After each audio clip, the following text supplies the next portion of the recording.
1990లో నేను ఈ పుస్తకం రాస్తున్నప్పుడు ఒక ఇస్లామిక్ కాంగ్రెస్ సమావేశం జరిగింది. అందులో పాల్గొన్న 45 రాజ్యాల తాలూకు 44 మంది ప్రతినిధులు ఈ ఫత్వాని ఖండించారు. అది ఇస్లాం మత విరుద్ధమన్నారు. అయినా బ్రిటన్లో ఎవరూ కూడా ఈ విషయాన్ని పట్టించుకోలేదు. సౌదీ అరేబియా షేకులు, కైరోలోని అల్ అజ్హర్ మదర్సా కూడా ఈ ఫత్వా ఇస్లాం మత వ్యతిరేకమైందని, కానీ ఇదంతా పశ్చిమ దేశాల వారు వినదలుచుకోలేదు. అయోతుల్లాలో విభేదించేవారు, రష్డీని చంపాలనే కోరిక లేనివారు ఆయన ముస్లింలు బ్రిటన్లో చాలామంది ఉన్నారు. అయితే సల్మాన్ రష్డీ తన నవలలో మహమ్మద్ ప్రవక్తను దైవ దూషకునిగా చిత్రించడం వీరిని తీవ్రంగా కలతపెట్టింది.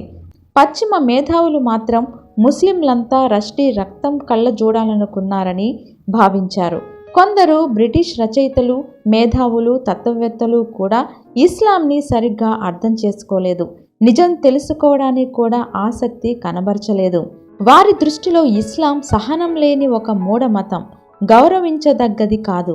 అంతేకాదు, రష్డీ మహమ్మద్ని చిత్రించిన తీరుకు నొచ్చుకున్న ముస్లింల సున్నితమైన మనోభావాలను వారు పట్టించుకోలేదు. అదంతా ముఖ్యమైన విషయం కాదనుకున్నారు.